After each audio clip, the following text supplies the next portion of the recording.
নাম তার লাড্ডু, বয়স ২.৫ বছর, জাতে ব্রিটিশ ল্যাব্রাডর। নিয়মিত চেক আপের জন্য কুকুরটিকে নিয়ে আসা হয়েছে স্থানীয় ক্লিনিকে।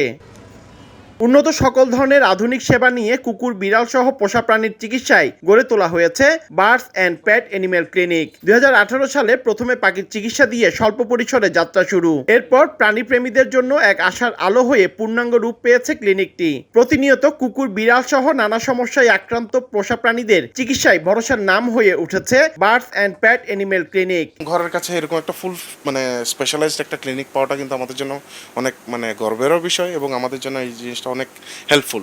এখানে ফেসিলিটি ভালো, প্রায় তো এরা যখন ছোট ছিল তখন থেকে এখানে নিয়ে আসি।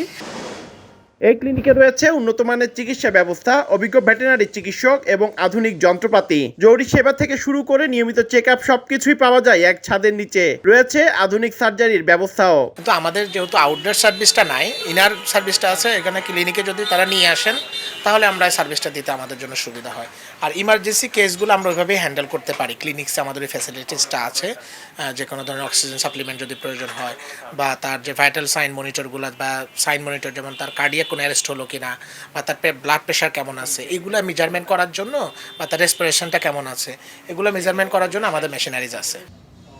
ভবিষ্যতে আরও বড় পরিসরে আইসিইউ, এনআইসিইউ বেডে রেখে প্রাণীদের উন্নত চিকিৎসার পরিকল্পনার কথা জানালেন ক্লিনিকটির কর্ণধার। আমাদের এখানে সার্জারির সমস্ত ইনস্ট্রুমেন্ট, আমাদের প্রায় 10টা সেটের উপর আমরা সার্জারি সেট রেডি রাখি সবসময়। যে কোনো ইমার্জেন্সি সার্জারি আমরা করতে পারি। অনেক সময় দেখা যায় বিড়াল উপর থেকে নিচে পড়ে গিয়ে ফ্র্যাকচার কেস হয়, এই ধরনের ফ্র্যাকচার, অনেক সময় সিজারিয়ান অপারেশনের প্রয়োজন হয়, অনেক বিড়ালের আঘাতজনিত যে কোনো ইনজুরি হয়ে থাকে, এগুলো আমরা সার্জারি করে থাকি। সার্জারির পাশাপাশি আমাদের এখানে কিন্তু আমাদের ল্যাবরেটরি ফ্যাসিলিটিস আছে। আমাদের এক্স-রে, আলট্রাসোনোগ্রাম, ব্লাডের সমস্ত টেস্ট, স্কিন টেস্ট, তারপরে হলো পায়খানা পরীক্ষাগুলা, একটা পোষা প্রাণী যতগুলো পরীক্ষা করার দরকার, যত ধরনের ফ্যাসিলিটিস থাকা দরকার আমাদের এখানে আমরা রাখার চেষ্টা করেছি। আমাদের আরেকটা প্ল্যান আছে যে আমরা যদি আইসিইউ, এনআইসিইউ বেডগুলো আমরা রেখে ট্রিটমেন্ট করা, যেটাকে আইসিইউ বেড এবং এনআইসিইউ ফ্যাসিলিটিস মাধ্যমে আমরা যেন রেখে অ্যানিমেলগুলোকে চিকিৎসা করতে পারি। এছাড়া আইসিইউ বেডগুলোর মাধ্যমে আরও অ্যাডভান্স ট্রিটমেন্ট প্রোটোকল আমরা মেনটেন করতে পারি।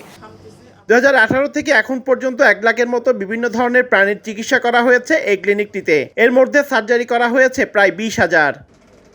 পার্থপ্রতিম বিশ্বাস, সময় সংবাদ, চট্টগ্রাম।